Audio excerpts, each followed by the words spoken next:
Today is a massive blessing. We get to sit down with Rabbi Micah Greenstein from Memphis's very own Temple, Israel. Rabbi Greenstein has served his congregation for almost 3 decades, sustaining its position as the largest synagogue in Tennessee and the Deep South. Rabbi Greenstein was recognized as the first Memphian of the Year by Memphis Magazine in 2013.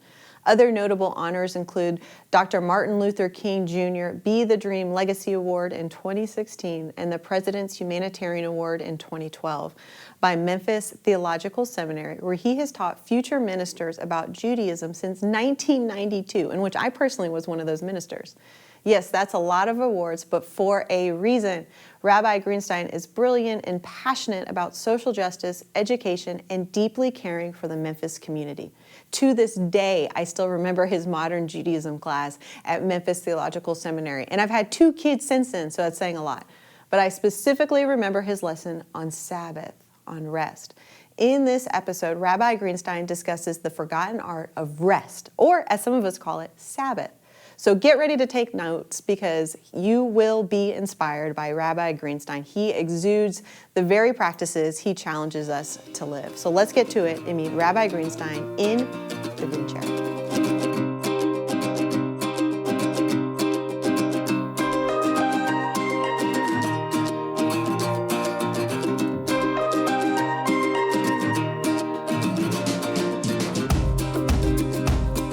Rabbi Micah Greenstein, thank you so much for being here with us in the Green Chair. This is a huge, huge honor for us to get to have you. What do you mean, Pastor Jessica? Greenstein is in a green chair. I don't even have this in my house. You should have this in your house. I'm honored to be in a green chair. Thank you so much. Okay, so you have had a connection with hope, which I love. You have, remind me, I think, isn't there a story of you taking 10 ministers to Jerusalem like years ago with Craig, Eli? Didn't you take a group of people over there? Yeah, it started over dinner, actually. Okay.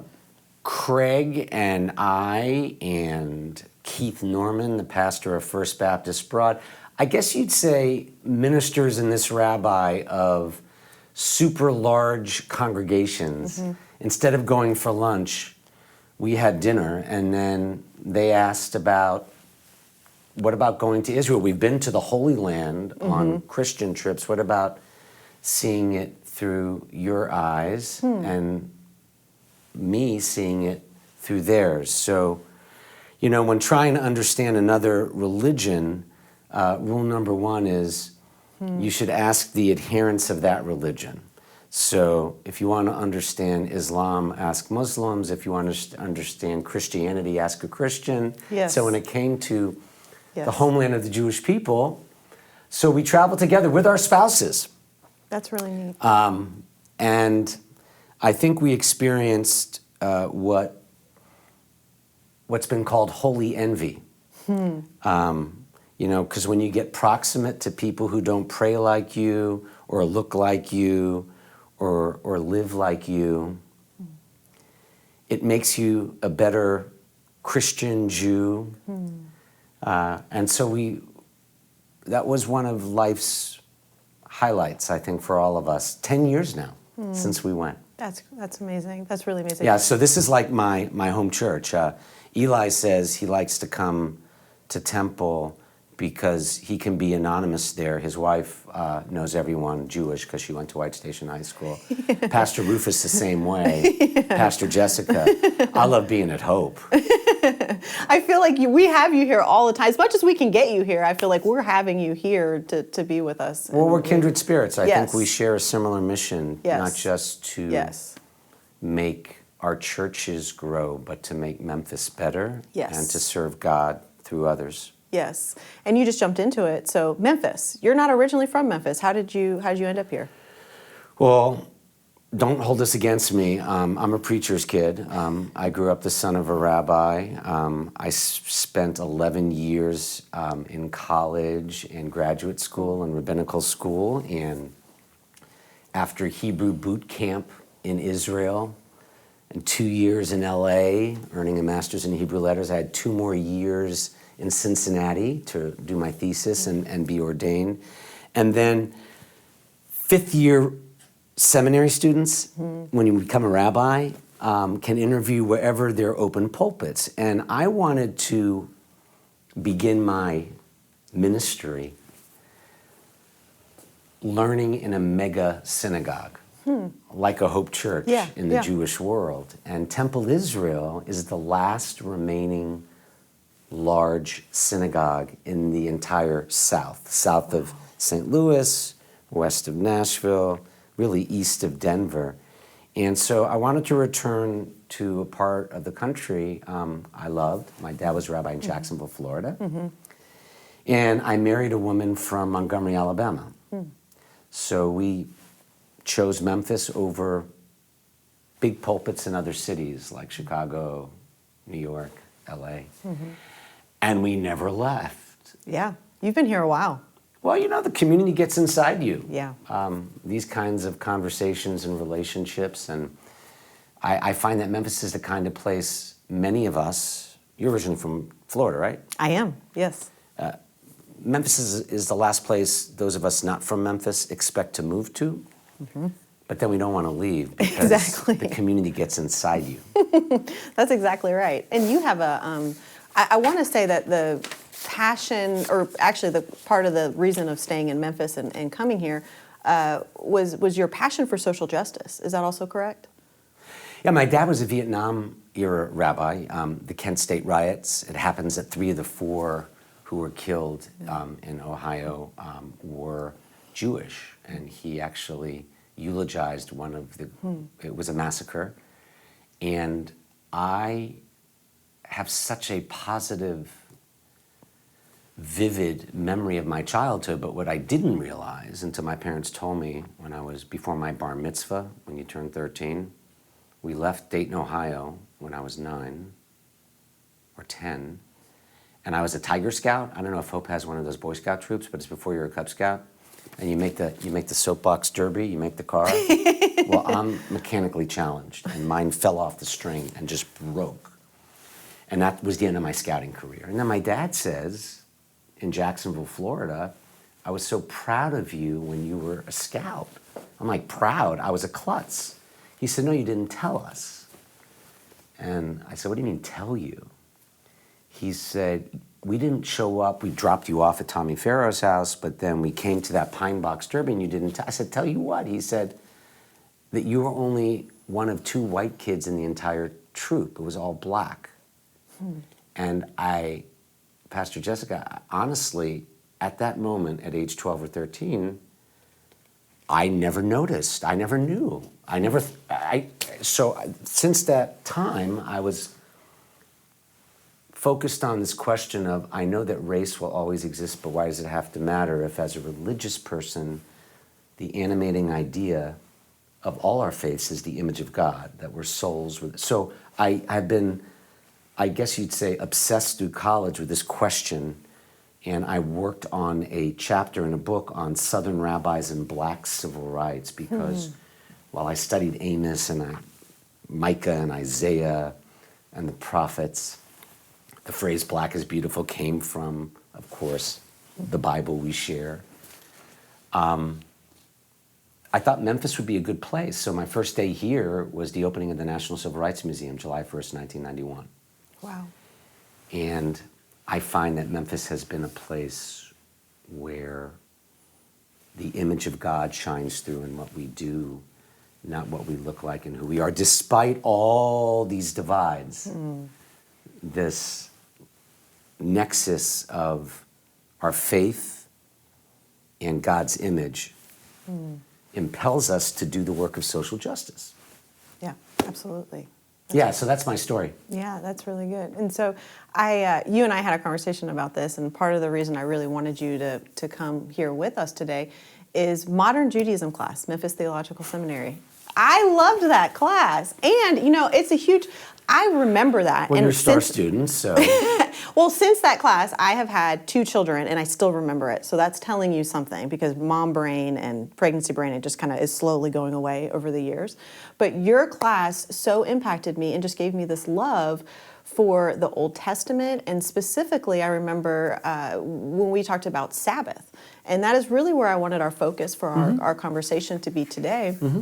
is on Sabbath. So I would love for you to kind of dive in a little bit on talking about the Sabbath and talking a little bit about the history of that, what that looks like for you personally and practically. And I'd love for you to just kind of jump on in and share that with us.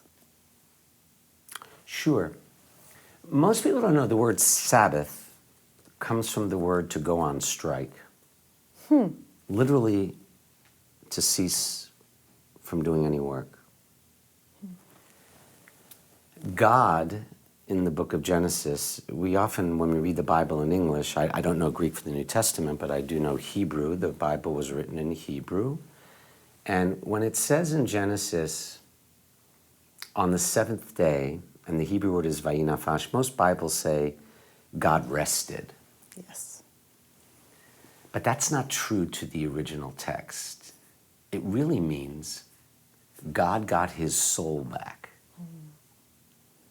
God renewed him or herself. So the Jewish concept of Sabbath is that time itself is holy. And that if God took a break, not only so can we, but so must we in order to re-soul ourselves and become the blessings we were meant to be. You know, an artist pauses when she paints. Yeah. The best musicians, I'm a music guy.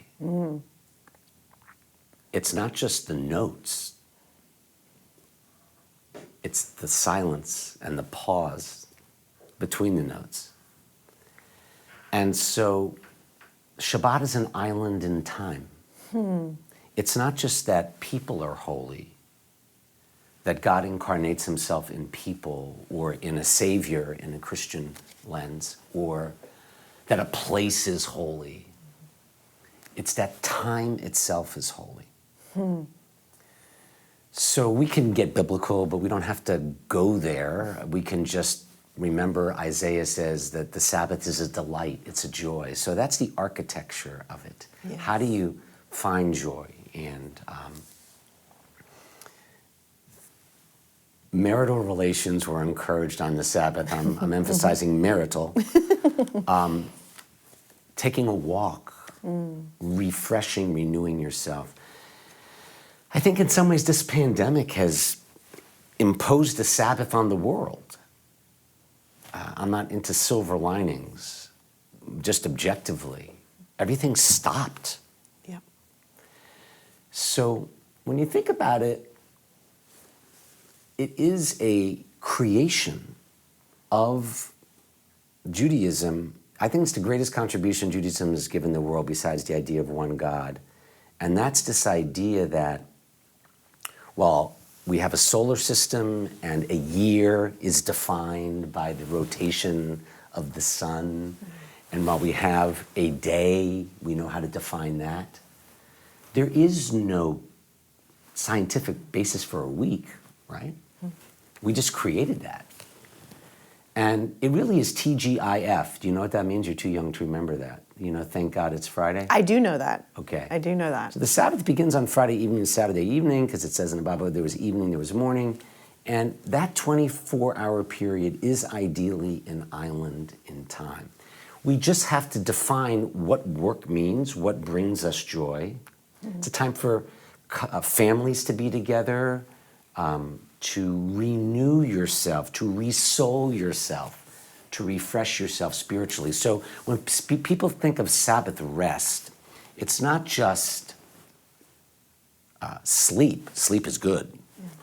But it's spiritual rest. It's a deeper kind of rest. And I got your homework, so I thought I'd bring, from our prayer book. Oh, I would love that. This is our new prayer book, well, relatively new. The problem with Jews, I don't know about Presbyterians, is that where there are two Jews, there are three opinions. So these are the words of Abraham Joshua Heschel, who marched with John Lewis in Selma, actually. Wow. And, Reverend Warnock actually quoted that when they were walking over that bridge, Rabbi Heschel said, "I felt as though our feet were praying." Wow. He's the guy who wrote the book called The Sabbath I talked about in your course. Yes, yes. And this made it into our prayer book. The meaning of Shabbat, Sabbath, is to celebrate time rather than space. 6 days a week, we live under the tyranny of things in space. On the Sabbath, we try to become attuned to the holiness of time. It's a day on which we are called upon to share in what is eternal in time, to turn from the results of creation to the mystery of creation, from the world of creation to the creation of the world. And then there was a debate. What prayer do you put in? So these are the two sides. Side one, may these hours of rest and renewal open our hearts to joy and our minds to truth. May all who struggle on this Sabbath find rest for the next 24 hours. May all who suffer find solace. May all who hurt find healing. May all who despair find purpose. May all who hunger find fulfillment on this Sabbath. May this Sabbath day fulfill its promise. Okay, so that's the one like everybody thinks about, like relax, unwind. Rest, yeah. Listen to the other one that made the final cut. Disturb us, God. Ruffle us from our complacency. Make us dissatisfied on this Sabbath.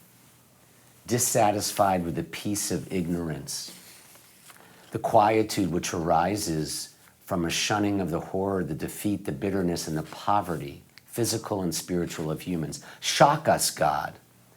Deny to us the false Sabbath which gives us the delusions of satisfaction amid a world of war and division and hatred.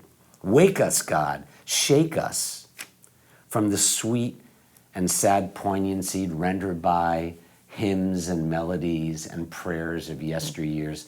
Make us know that the border of the sanctuary is not the border of living. Wow. And the walls of your temples are not shelters from the winds of truth, justice, and reality. Disturb us, God, vex us. Let not your Sabbath be a day of torpor and slumber. Let it be a time to be stirred and spurred to action. Wow. So both are ways to live the words we pray when we say, practice the Sabbath. That is really powerful. And I think, we don't get that perspective often, that second reading about the Sabbath or a day of rest. We usually do hear the idea of a day of rest, but we don't get this idea of like a disturbing, kind of an unsettling of God. And essentially, I've read a few things recently and talking about a Sabbath being this day of, for lack of a better word, God getting in our business. Like it's a day where God meets us where we are and reveals the things that are not as they should be. And as opposed to this, I just think we tend to think of a Sabbath as just pleasure or relaxing or resting or internet Sabbath, like turn your computer off. I mean, that it's a beautiful idea. Yes. People do yoga as much as they go to church, namaste, we all need that, but it's more than that. And I'm into, I don't know if this was what I talked about when you were my student, what Jews and Christians can learn from one another. Yes. And I think that's where I brought up the Sabbath, because Yes. if I asked my faithful Christian friends, how would I know when church ended at 3 o'clock in the afternoon on a Sunday? It was your Sabbath. I think that Judaism has something to offer in terms of making the Sabbath more than just a church service, whether virtual or in person, but to carve out that island in time to reconnect with the people you love. And by the way, I don't want to make this one-sided. I also shared Jews have a lot to learn from Christians, including this country's freedom of religion, was given to us. Separation of church and state was given by Christians. People forget that. And also, just prayer. I'm so humbled by, in Judaism we have 100 blessings we say every day. You're supposed to say. They're kind of formulaic.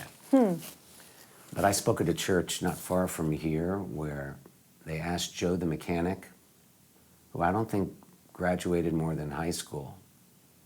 And if you talk to him, he wouldn't come across as an articulate necessarily person, even though he can fix cars and I can't fix soapbox cars. So someone from your church says, hey, Joe, would you lead us in a prayer? And the guy sounds like Moses or Jesus. It's unbelievable, spontaneous prayer. Yeah. And you do it so well here. That is true. So thank you for the comment on Sabbath. We did give Christianity and the world the Sabbath, but you've given us a lot too. Talk to us a little bit about, you mentioned some things, walks, not working. What does that practically look like for you and for your family? And would you, just kind of share a little bit more in depth of personally, and even maybe the type of refreshment and renewal you receive when you are diligent in practicing that? Because I don't think a lot of our people are diligent in practicing a Sabbath or rest. And so that's why I even wanted you here, because I think it's so important. Sure. I don't like talking about myself. One of the reasons I love Moses as a figure, as a person of humility. Humility doesn't mean thinking little of yourself, but being aware of realities greater than yourself. And I think Sabbath is a time to remember that. And I will share what I do, even though I don't like talking about it. I do want to circle back as well, though, to you and this church, because one of the reasons Craig and now Rufus and Eli and I are so close is because, and the reason I took the group of those mega pastors and leaders to Israel is because no one else knows what a pastor goes through on the Sabbath except a pastor who leads 5 services.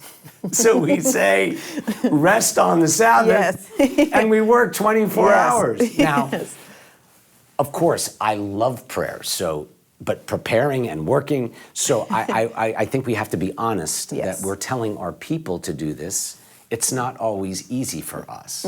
If somebody dies on the Sabbath, you answer the phone, you serve, so what I'm about to share is ideal. Next to my bed is my nightstand. I don't put on it my prayer book or my Bible. I put on it all the reading that I can't do during the week that I want to do. It could be sports, it could be literary magazines. I call it my Sabbath pile. So typically, Friday begins the Sabbath. My family always has dinner together. You know, the highs and lows, you go around the table, the roses and thorns. We kind of do that. Even if I had to lead a service at 6 o'clock on Friday, we'd have dinner at 4:30. I do services, come home.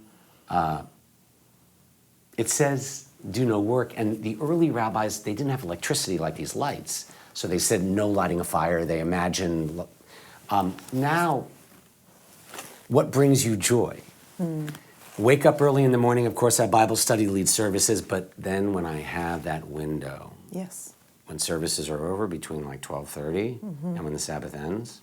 Oh, by the way, you begin the Sabbath lighting 2 candles because it says remember and keep the Sabbath in 2 places in Exodus and Deuteronomy. Remember and keep, remind of that. You have challah bread. Go to Ricky's Bakery in town. She has the best. You got me hooked on her. I love it. I get no commission, but it's true. It's so You good. can even bake your own. I mean, my daughter now makes her own challah. And then you have fruit of the vine. Doesn't have to be wine. It can be grape juice. It can be anything. And so the bookends of the Sabbath are lighting that. And then Saturday evening at sundown, you have a braided candle that has multiple wicks. It's called a Havdalah candle, which means separating the Sabbath from the rest of the week. It's as if those 2 lights from Friday night fused and formed a brighter light. Wow. And instead of that Ricky's challah bread, you have spices that remind you of the sweetness of the Sabbath that you want to linger all week long till you get to Friday, TGIF again, till you get back to it. So what do I do between 12:30 and 5, 4:30 if I'm lucky? I read, I rest, I run, I spend time. Now, full disclosure, I don't believe in imposing on the rest of my family what they do. So early on, when I was like a young pastor like you, I loved the Cincinnati Reds and the Bengals. I grew up. I went to rabbinical school. My dad was a rabbi, in Ohio. Yeah. I'll never forget when the Reds did an exhibition game here on Saturday. Like that was. I didn't go. There was something even more important than the Reds. Now you could technically walk, but Oak Court Mall. My daughter and my wife have the same birthday. Oh, that's neat. So to show you how naive I am as a parent, Jessica, when my wife delivered our firstborn on the same day as her birthday, I told the nurse, "Oh, wow, now I can get one gift," as a joke. And she said, "You obviously haven't had a daughter yet." So they're not mercenary. They're the most charitable, giving, generous, wonderful people I know. I married up, and my kids are even greater than us. But they like to shop. So I'll never forget on Saturday, like after one bar mitzvah, Oak Court Mall. How did I keep the Sabbath? I drove. My wife I wanted to spend time with her. I drove her. She ran into Macy's or whatever it was back then, Goldsmiths, and I stayed in the car. Not because I was worried about being seen by someone, but it was my own mental way of, I'm going to take a time out. I'll go to Fleet Feet tomorrow or later. So I think it's hard for all of your people and my people to define how you take a break. Yes. For me, it's reading something that's not related to my work. Yes. That's what I do. I don't know if that answered your question. That does. That's perfect. And so, any final reminders that you have for us today? About Sabbath, about rest, about just anything that you feel like people listening should be reminded of or to hear. Anything you want to leave us with today? Well, I think the word Shabbat is related to shalom. Everyone knows that word, shalom. It doesn't just mean peace. On the Sabbath, we wish each other Shabbat Shalom, which means Sabbath peace. A lot of people say good Shabbat or good Shabbos. But let's be honest. Not every Sabbath is a good one. But every Sabbath can be a Shabbat Shalom. Every Sabbath can be one where we find peace and the rabbis say that there are 3 levels of peace. There's world peace, miscongeniality, it works. It's easier to love the world than to love your neighbor. Yeah. Right? Yeah. There's peace among family and friends, people watching your conversations and people we interact with at work. And then there's deep inner peace. Having your insides match your outsides, living the words we pray. And so I guess my hope and prayer and wish for everyone is that they continue to strive for that deepest level. Wow. Not just of inner peace, but shalom, where your insides and your outsides match, and then you can make God proud for having been created in God's image. So that's a thought that just came to mind. That's a beautiful thought. Thank you so much for honored being to here. be here. Thank you for having me. This is a huge privilege. Thank you so much for being with us. And that is a wrap for our Green Chair conversation with Rabbi Micah Greenstein.